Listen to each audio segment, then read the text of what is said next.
అందరికి నమస్తే. నేను మీ జర్నలిస్ట్ గొంగడి సీనన్న.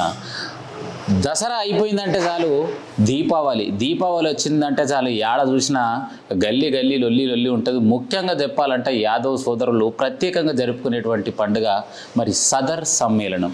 హైదరాబాద్లో భాగంగా చావని ఉప్పర్గూడలో మరి ఒక పండుగకి ప్రత్యేకత ఉంది. మరి ఇంతకు ఈ పండుగ ఎట్లా జరుపుకోబోతున్నారు, ఎప్పుడు జరుపుకోతున్నారు, అసలు పండుగ ఎప్పుడు స్టార్ట్ అయిందనే అంశం తెలుసుకోవడానికి మనతో పాటు నిరంజన్ యాదవ్ గారు ఉన్నారు. వారి మాటల్లోనే అడిగి తెలుసుకునే ప్రయత్నం చేద్దాం. రైట్, మనతో పాటు నిరంజన్ యాదవ్ గారు ఉన్నారు. అన్న నమస్తే. నమస్తే. అన్న జై యాదవ జై మాధవ. అంత బాగున్నాం. మీ అందరికి కూడా దీపావళి పండుగ శుభాకాంక్షలు. యావత్ యాదవ సమాజానికే కాదు, యావత్ సమాజానికి కూడా దీపావళి పండుగ శుభాకాంక్షలను మీ ద్వారా తెలియజేస్తా ఉన్నాం. సో దీపావళి పండుగ వచ్చిందంటే చాలు దీపావళి మరుసటి రోజు మరి హైదరాబాద్లోని సైదాబాద్లో మరి ఈ యొక్క సదర్ సంబరాలు ఘనంగా నిర్వహిస్తారు. ఇంతకు ఎట్లా చేస్తారు, ఏం చేస్తారు? ఇంతకు సైదాబాద్లో ఈ సదర్ అనే పండుగ అసలు ఎప్పటి నుంచి ప్రారంభమైంది, ఎవరి ద్వారా ప్రారంభమైంది? ఇది మన యాదవ సోదరులు దీపావళిని మరి సందర్భంగా పెట్టుకొని ఈ యొక్క దున్నపోతుల ఊరేగింపు కానీ, సదర్ అనే వాడకంలో ఉండేటువంటి యొక్క పదం కానీ, ఇదంతా కూడా ద్వాపర యుగంలో శ్రీకృష్ణ పరమాత్ముడు నరకాసురుని అంతమొందించిన తర్వాత యావత్ ప్రజానికమంతా కూడా మరి విజయోత్సవం చేసుకోవడమే దీపావళి అనేటువంటిది మనకు చరిత్ర చెప్తా ఉంది. దాన్ని అనుసరిస్తూ మరి యావత్ సమాజం కూడా అప్పటి నుంచి కూడా శ్రీకృష్ణ భగవాను యొక్క వంశజులుగా యాదవులంతా కూడా ఈ ఉత్సవాన్ని, దీపావళి యొక్క పండుగను ఇప్పటి వరకు కూడా జరుపుకోవడంలో అనాదిగా వచ్చినటువంటి ఆచారం. అది వాస్తవానికి చావుని ఉప్పర్గూడ అనే పేరు ఎట్లా వచ్చింది, అసలు ఇంతకీ చావుని అని ఎందుకు పిలుస్తారు? చావుని అనేది నిజాం ప్రభుత్వ కాలం లోపల ఏదైతే మనం ఇప్పుడు కంటోన్మెంట్ అంటామో అట్లా చావుని అనేది నిజాం ఆర్మీ క్యాంప్ ఉండేటువంటి స్థలమే చావుని. సో ఈ చావుని అనేటువంటిది నిజాం పరిపాలన లోపల చావుని పక్కన ఉప్పర్గూడ ఉండే, చావుని ఉప్పర్గూడ పేరు అట్లా వచ్చిందని.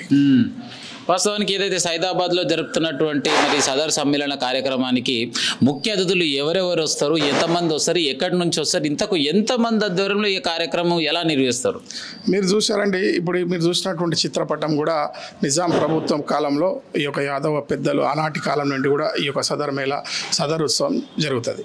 దున్నపోతులను ఊరేగించడం అనేటువంటిది మనం చెప్పినట్టుకున్నట్టు శ్రీకృష్ణ పరమాత్ముని యొక్క విజయోత్సవాలు, నరకాసుని వదన తర్వాత విజయోత్సవం జరుపుకునేటప్పుడు ఏ పశువులైతే మనకు భోజనం పెడతాయో వాటిపై ఆధారపడి జీవిస్తామో వాటిని కూడా దేవుళ్ళలాగా వాళ్ళను పూజించి ఊరేగించి ఆనందోత్సవం జరుపుకోవడం అనేటువంటిది వస్తున్న సందర్భం లోపల రకరకాల మరి జల్లికట్టు లాంటిది తమిళనాడులో జరిగినటువంటి ఉత్సవం కానీ ఇంకా వేరే వేరే రాష్ట్రాల్లో రకరకాల ఉత్సవాలు జరుగుతాయి. హైదరాబాద్ నగరం లోపల ఆనాడు 200 సంవత్సరాల పూర్వము నిజాం పరిపాలనలో ఉన్నాం కాబట్టి చాలా విషయాలు మనం అనుకోకున్నా సహజంగా వచ్చినటువంటి అలవాట్లు కానీ మార్పులు కానీ ఇవన్నీ కూడా సదర్ అనే పదం కూడా ఉర్దూ పదం. అది సదర్ అంటే ఒక కులానికి పెద్ద, ఒక సొసైటీకి లీడ్ చేసేటువంటి ఒక మార్గదర్శకుడుగా మనము ఉర్దూ పదం. అది కులానికి పెద్ద చౌదరి ఎట్లా అంటామో అట్లా సదర్. ఆ సదరి అయితే యాదవ పెద్దలు ఉంటారో ఆ యాదవ పెద్దలను కలిసి ఈ సందర్భంగా వారి యొక్క కష్ట సుఖాలను పంచుకోవడం, అదే రకంగా వారికి శుభాకాంక్షలు తెలియజేయడం, వారితో మంచి సత్సంబంధాలు ఏర్పరచడం లోపల వారికి సహకారాలు ఉంటాయి. కాబట్టి అలా గెట్ టుగెదర్ యాదవులు చేసే గెట్ టుగెదర్నే ఉర్దూ పదంలో సదర్ అనేటువంటి సంబోధన మనం చూస్తూ ఉన్నాం ఈ పాతనగరంలో ప్రత్యేకంగా. కానీ అట్లా మొదలైనటువంటి యొక్క ఉత్సవాలు సదర్ పేరు మీద ఈరోజు పాతన పట్టణం లోపల ఒక 5-6 ప్రాంతాల్లో జరిగేది. అందులో పురాతనమైనటువంటి యొక్క చావుని ఉప్పర్గూడ సందర్భంగా మనకు జరుగుతుంది. కానీ ప్రాంతాల వారిగా అప్పుడు ఖైరతాబాద్, అదే రకంగా మా ఓల్డ్ సిటీలో ఉన్నట్టు 1-2 ప్రాంతాల్లో ఇది ఒకటి, మూడోది అట్లా కొన్ని ప్రాంతాల్లో జరిగి దీపావళి మరుసటి నాడే ఈ యొక్క ఉత్సవం జరుపుకోవడం. ప్రాంతాలు సిటీ చిన్నగా ఉండే కాబట్టి 6-7 ప్రాంతాలే ఉంటాయి. తర్వాత నారాయణగూడ లోపల సెంట్రల్ వైడ్గా మళ్ళీ అందరం ఒక దగ్గర కలవడం అనేటువంటిది సాంప్రదాయంగా వచ్చింది. కానీ మారుతున్న కాలానికి అనుగుణంగా వేగంగా నగరం అభివృద్ధి చెందుతున్న సందర్భం లోపల ఈరోజు వందలాది యొక్క ఉత్సవాలు జరుపుకోవడం, వందలాది చోట్ల ఈ యొక్క ఏర్పాట్లు జరగడం అనేటువంటిది మనం చూస్తూ ఉన్నాం. కేవలం నగరమే కాదు, ఈరోజు రాష్ట్ర వ్యాప్తంగా విస్తరిస్తూ ఉన్నది. అదే రకంగా రాష్ట్రం మరి దాటి కూడా కర్ణాటక లాంటి దాంట్లో పట మరి మహారాష్ట్రలో కూడా ఈ ఉత్సవాలను హైదరాబాద్ కేంద్రంగా జరుగుతున్నటువంటి ఉత్సవాలను యావత్ రాష్ట్రాల్లో కూడా నిర్వహిస్తున్నటువంటి సందర్భం మనందరం కూడా చూస్తూ ఉన్నాం. గతంలో చూసినట్టయితే ఏదైతే యాదవ్ సోదరులు జరుపుకున్నటువంటి సదర్ సంబర్ కార్యక్రమాన్ని అంటే ఏదైతే తమ దొడ్లో అంటే దొడ్డిలో ఉన్నటువంటి పూతులను మాత్రమే తీసేవారు.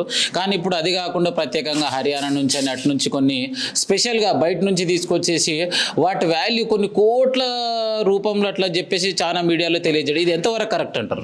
నిజంగానేనండి. ఇప్పుడు ఎక్కడనైతే ఏ రాష్ట్రంలోనైతే పాడి పరిశ్రమ చాలా మరి అభివృద్ధి చెందిందో లేదంటే చాలామంది దానిపై జీవించేటువంటి ఒక పరిస్థితి ఉన్నదో పాడి పరిశ్రమని ఆధారంగా నడుస్తున్నటువంటి రాష్ట్రాలు పంజాబ్ కానీ హర్యానా కానీ ఢిల్లీ కానీ ఇలాంటి ప్రాంతాల లోపల చాలా పెద్ద ఎత్తున డైరీలు ఉన్నాయి.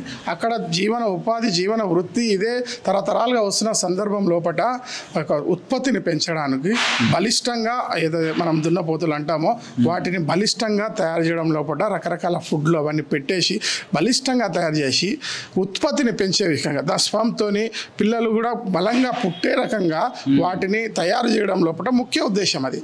దాన్ని ఈరోజు ఆకర్షణీయమైనటువంటి పద్ధతిలో మా దగ్గర ఉంటే బాగుంటుంది అనేటువంటి ఒక పోటీలో భాగంగా ఈరోజు అటు నుంచి ఇటు నుంచి వేరే రాష్ట్రాల నుంచి తెచ్చుకునేటువంటి విషయం సహజమైనటువంటి విషయమే.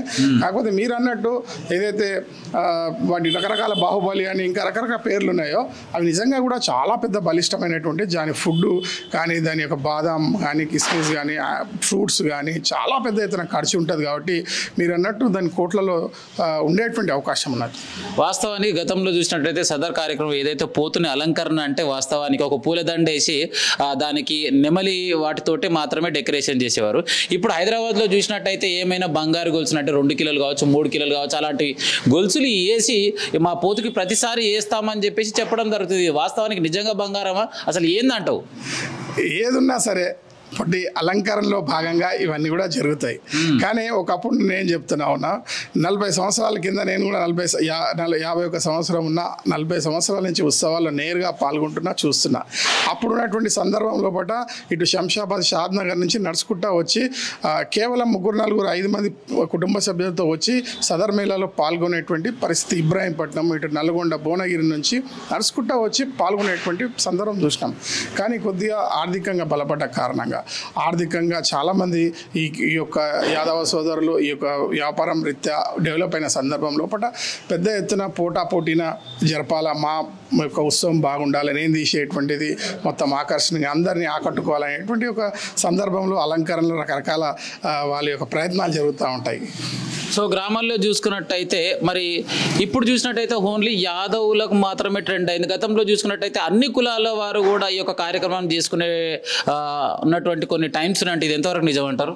నిజంగా అప్పుడే కాదు ఇప్పుడు కూడా జరుగుతాయి. ఎందుకంటే ఇప్పుడు పాడి పరిశ్రమపై ఆధారపడి జీవించేటువంటి ఏ కులమైనా సరే యాదవుల కులవృత్తి కావచ్చు, కానీ కులవృత్తి వాళ్ళు చేయాలనేటువంటి ఒక నిబంధన ఎక్కడ కూడా లేదు.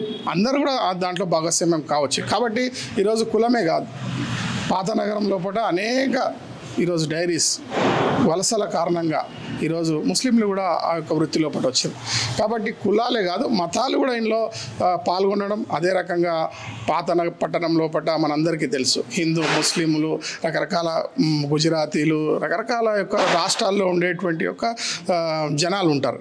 కానీ ఏ మతం వారు ఆ పండుగ చేసుకోవడం అనేటువంటి సర్వసాధారణమైంది. కానీ అన్ని మతాలు కలిపి ఒక ఉత్సవం ఏదైనా జరుగుతుందంటే పాత పట్టణం లోపల ఇది సదర్ ఉత్సవం అని మత సామరస్యానికి ప్రతీక అని చాలా అందరూ కలుసుకొని చాలామంది పార్టిసిపేటర్స్ కూడా వాళ్ళు కూడా దాంతో పాటు పాల్గొనడం అనేటువంటిది పాత నగరంలో ఇది చెప్పుకోవాల్సినటువంటి విషయం, ఇది స్వాగతించాల్సినటువంటి విషయం. ఏదైతే సదర్ కార్యక్రమంలో భాగంగా యువత అందరూ కూడా మరిగా ఒక వారం రోజుల ముందు సందే ప్రిపేరింగ్ చేసుకొని ధూమ్ధామ్ చేస్తారు. మరి అలాంటి యువతకు మీరు ఇచ్చేటువంటి సందేశం?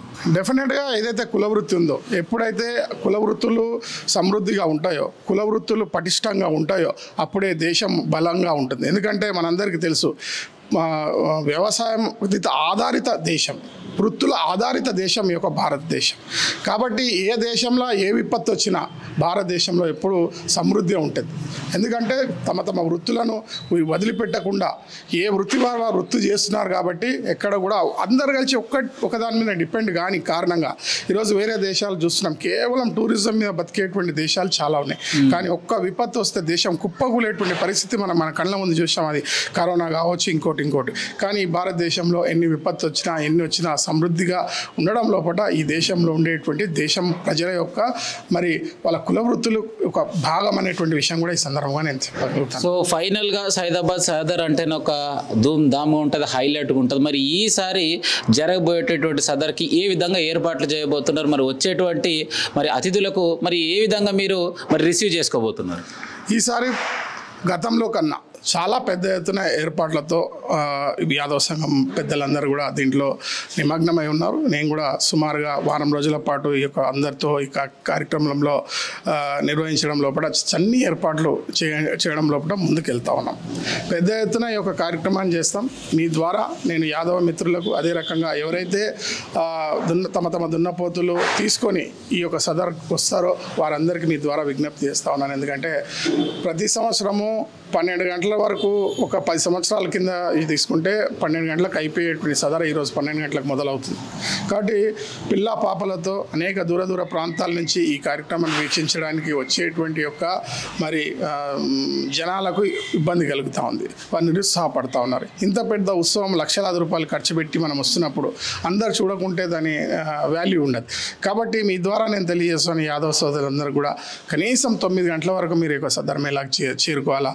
అదే రకంగా ప్రజాప్రతినిధులు, మంత్రులు అందరూ అనేక మంది మిమ్మల్ని స్వాగతించడానికి మీకు ముందు ఉంటారు. కాబట్టి మీరు దయచేసి సమయానికి రావాల్సిందిగా కూడా నేను ఈ సందర్భంగా విజ్ఞప్తి చేస్తూ ఈ యొక్క సదర్ మేళా ద్వారా నేను ఇంకో విషయం కూడా తెలియజేస్తాను. శ్రీకృష్ణ భగవానుడు భగవద్గీత ద్వారా ఈ యొక్క సమాజానికి, ఈ దేశానికి, ఈ దేశమే కాదు మానవాళికి ఆదర్శమైనటువంటి ఒక భగవద్గీతను మనకు అందించాడు.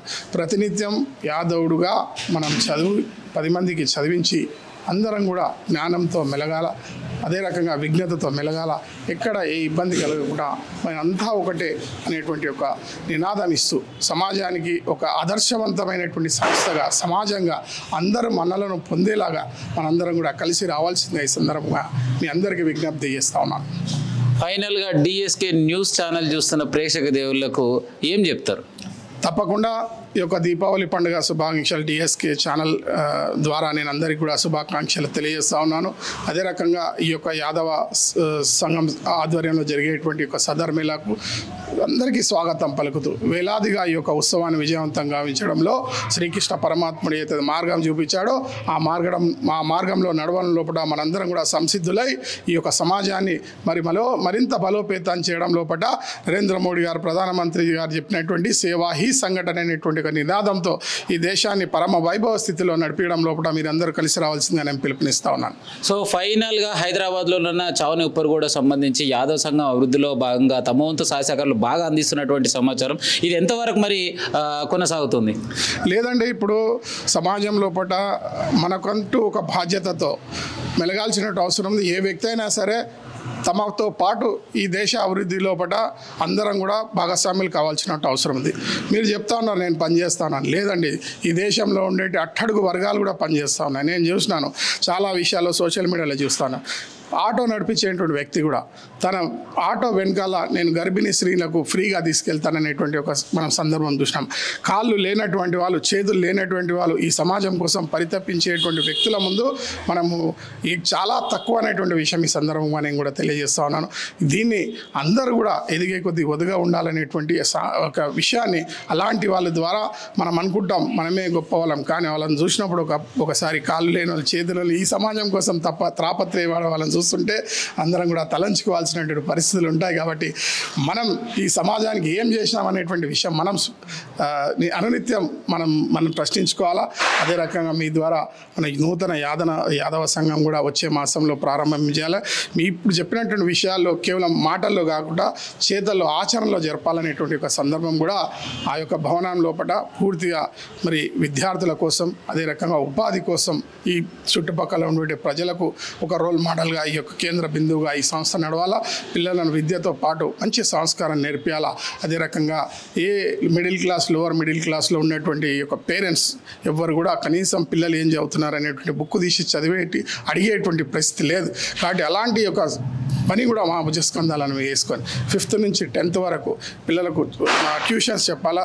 అదే రకంగా స్పోకన్ ఇంగ్లీష్ లాంటిది వాళ్ళు ఇప్పుడు స్కిల్స్ పెరిగేటువంటి కంప్యూటర్ శిక్షణ, వైదిక గణిత లాంటివి ఎన్నో పెంచాలా. అదే రకంగా 6th 7th నుంచే వాడు 10th తర్వాత ఇంటర్ ఎక్కడ వెళ్ళాలా, డిగ్రీ ఎక్కడ వెళ్ళాలనేటువంటి ఒక టార్గెట్తో ముందే కనుక వాడు పోవాల్సిన గమ్యాన్ని ఎందుకుంటే కనుక చాలా స్పీడ్గా వెళ్తాడు. అదే రకంగా ఈ యొక్క పరిస్థితి లేని కారణంగా చదువుకు డ్రాప్ అవుట్ అయిపోయి సమాజానికి వ్యతిరేకంగా తయారయ్యేటువంటి మన యువతనే మనకు వ్యతిరేకంగా పరిస్థితుల నుంచి ఈ సమాజాన్ని కాపాడాలనేటువంటి ఒక సందర్భం ఆ యొక్క సంస్థ ద్వారా చేయాలనేటువంటి విషయం ఈ సందర్భంగా తెలియజేస్తాం. సో రైట్, ఫైనల్గా రేపు జరిగేటువంటి సదర్కి ఏ సమయంలో ప్రారంభమవుతుంది, ఏ సమయం వరకు ఎండ్ కాబోతుంది? అదే చెప్తున్నా అండి, నేను మేమైతే 7 నుంచి 8 గంటల లోపలనే వేదిక అలంకరణ సకల మరి అన్ని సౌకర్యాలతో మీ అందరికీ ఆహ్వానం పడడానికి సిద్ధంగా ఉంటాం. కానీ మీ వంతు ప్రయత్నంగా తొందరగా రావాల్సినటువంటి అవసరం ఉన్నది. కనీసం మనము 11 గంటల వరకు 12 గంటల వరకు ఈ కార్యక్రమాన్ని పూర్తి చేస్తే బాగుంటుంది అనేటువంటిది అందరి ఆలోచన. ఈరోజు ఎక్కడ పెద్దవాళ్ళ దగ్గరికి, ప్రజాప్రతినిధుల దగ్గరికి, యాదవ ప్రముఖుల దగ్గరికి వెళ్ళినప్పుడు వాళ్ళు వచ్చి అడిగేటువంటి ప్రశ్న స్టార్టే కాదు, 11 కూడా కాదు, అయినా కానీ 12 అయినా స్టార్ట్ కాదు. కాబట్టి ఈ పరిస్థితుల నుంచి దీని యొక్క మరి మళ్ళా మనమే దీన్ని స్ట్రీమ్లైన్ చేయడం లోపల మనవంతు బాధ్యత ఉన్నది. కాబట్టి మనందరం కూడా దీన్ని భుజస్కంధాల మీద తీసుకొని మనమందరం కూడా సమయానికి వచ్చి ఈ యొక్క యాదవ సంఘాన్ని మరి బలోపేతం చేయడం లోపల మనందరం కూడా కలిసి రావాల్సిందిగా, ఈ ఉత్సవాలను విజయవంతం గావించడం లోపల అందరూ కూడా మీరు కదిలి రావాల్సిందిగా నేను పిలుపునిస్తూ జై యాదవ, జై మాధవ.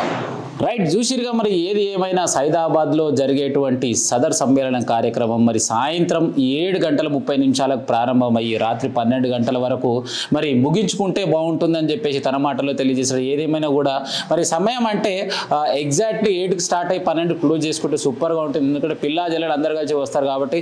కానీ చాలామంది కూడా తెల్లారి 5 అవుతుంటే కూడా అప్పుడు పోతులు రావడం చాలా ఆశ్చర్యంగా ఉంటుంది. ఎందుకంటే గత 5 సంవత్సరాలుగా ప్రతి సంవత్సరం అక్కడ ఉండి కవర్ చేస్తూ మరి చూపించడం జరుగుతుంది. మరి ఇంత చక్కటి కార్యక్రమానికి శ్రీకారం చుట్టినటువంటి హైదరాబాద్లోని సైదాబాద్ చారు ఉప్పగూడ యాదవ సంఘం సోదరులందరూ కూడా నా తరపు నుంచి ప్రత్యేకంగా తెలియజేస్తాను. మరిన్ని అప్డేట్స్ కోసం చూస్తూనే ఉండండి DSK న్యూస్. కెమెరామెన్ సాయితో మీ జర్నలిస్ట్ గొంగడి సీనన్న. ఉంటామల్లిగా.